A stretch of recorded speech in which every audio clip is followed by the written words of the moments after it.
At Justin LeBar on Twitter. At Josh Eisenberg 4 on Twitter.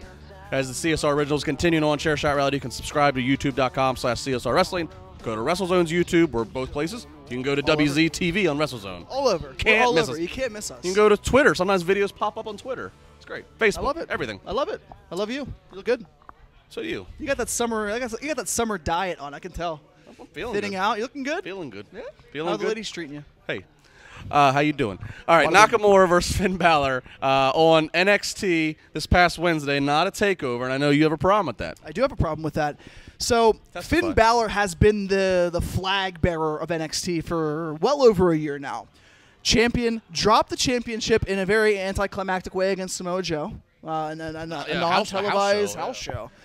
And then you have this Shinsuke Nakamura Finn Balor match filmed 4 weeks ago, and then you go and basically tell us that this is Finn Balor's last match.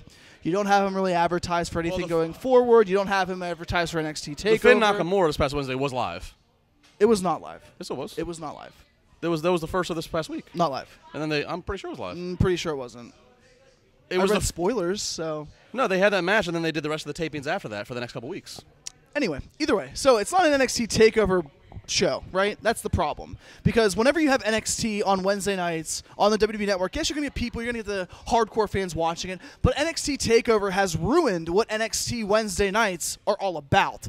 NXT Wednesday nights are talking about guys for 3-4 weeks, building promos, building to the main pay-per-view, which is NXT TakeOver Brooklyn, Miami, whatever, wherever the hell they are.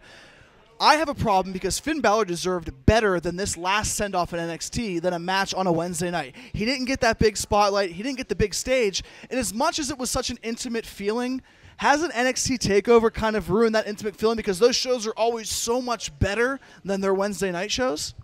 Well, the NXT TakeOvers are always better than the Wednesday night because it is a bigger stage, because they prove that they can fill the same arenas that Raw or a pay-per-view goes to. But here's the thing.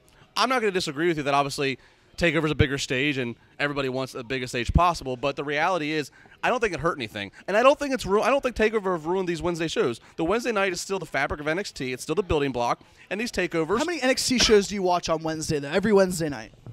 I watch every Wednesday. Every Wednesday not you watch live, not always live, but I watch every single one. Okay. But what I'm saying is that's the fabric. It's it's the roots. And it's not like we're doing these TakeOvers every month. They do them basically quarterly. Look, Finn Balor send off, yeah, it would be great if he did it at a TakeOver, and I guess supposedly they could have let him still cross over, especially with the Kevin Owens of last year, and done it in August, right? But who knows? We haven't. If I had to guess, maybe obviously Finn's going to get drafted, as we all kind of figure. Maybe Vince McMahon said, you know what? I don't want him crossing over. If I'm bringing him up here, I want him. I want this, and this. I don't. So. The bottom line is best thing is they gave the match plenty of time. Other than the Samoa Joe promo, it occupied the rest of the hour. Several breaks. 25 minutes, yeah. It was a solid match. He got the thank you Finn chance. Everybody, the audience knew without having to be told that this is probably it. But didn't it feel anticlimactic? No, it didn't to me. It really didn't. Really? I'm not saying I'm not watching them. It was a great I'm match, nonetheless. It because wasn't I've been there. Those 500 people are still as loud as some of the 10,000 that watch Raw. It just didn't feel like the proper send-off for him because I don't.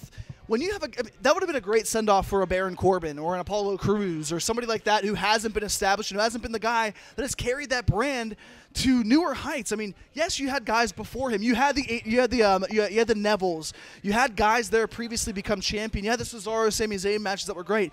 But Finn Balor is the fabric of what NXT has been for the past year, and to give him a random Wednesday night send-off, I still think it was taped. I still think it was taped, LeBar. Well, here's why. No, I'm pretty sure because they just taped. You want to bet on it? I'm a gambling man. This past Wednesday, Kenny Rogers. All the spoilers just came out for the next couple of weeks that basically have told us what the TakeOver card is going to be in August because that was live, and then everything else the rest of that night was taped for the rest of the time. Well, let me ask you this: they wanted that to be live in front of the crowd. So this match is the final send-off of Finn Balor. He gets drafted. We'll talk about his future in just a quick second. I wrote about the NXT roster thinning out. Yeah. You have guys that are going to get called up. I potentially see a guy like a Ty Dillinger being called up. 10.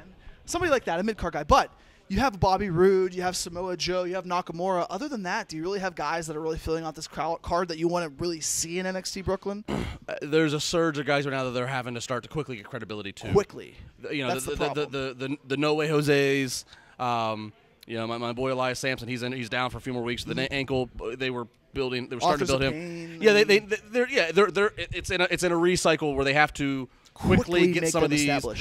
That's why folks, I know you don't want to hear it. Bayley's not going to be drafted.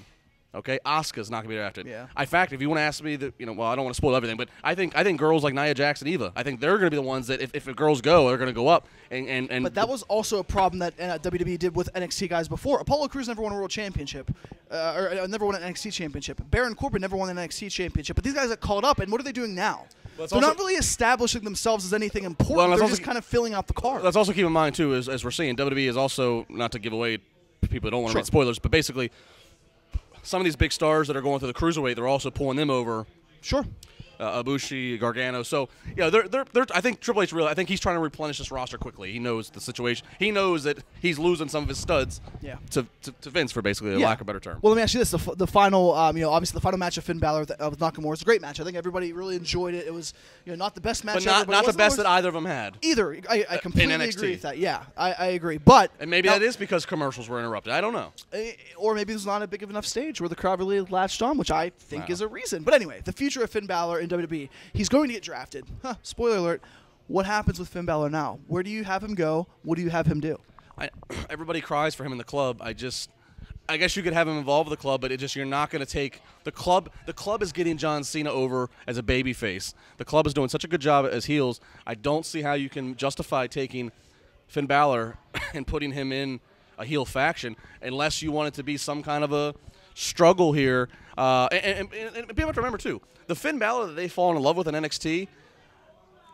I don't know how. I mean, there's going to be some changes. He's not going to have the same entrance, the demon entrance, at least every Raw or SmackDown. They'll show it once or twice. Basically, it'll probably just be for pay-per-views. He's never. He doesn't put the paint on every NXT as well. Yeah, he always does it for takeover events. I just hope that. I hope that the hardcore NXT fans that tend to be more surly towards Raw and SmackDown, i.e. Vince McMahon, I just hope they're prepared that, like we've seen with other NXT talents, sometimes things aren't. It's not always a smooth transition. Enzo and Cass were an exception. They have, their gimmick is so good. Hopefully Finn does not hit the same speed bumps. Kevin Owens, he flew right in, but Apollo Crews has not. It's just. I hope people are prepared. That Finn Balor, there might be an adjustment. But is there any other guy in NXT that you think would make an immediate impact on Finn Balor? I have one. That's definitely gonna get drafted. I think one guy has to get drafted. What? Ty Dillinger. My man Ty. Oh, man. Can I do it? I'm gonna put Man Crush. Man Crush. Man Crush. Man Crush. Man Crush. What is going on? I'm gonna do the Ty Dillinger. Look at these shoes. They do have nice shoes. They're what not are you bad. wearing? You know what? I What didn't have to pimp myself Who out to are David you? Allen to get these nice shoes. Who are you? Wrap it up. It's called endorsements. Wrap it up. Chair Shot Reality. You wrap it up. You're not even on ESPN. Lock it up. Chair Shot Reality. WrestleZone.com.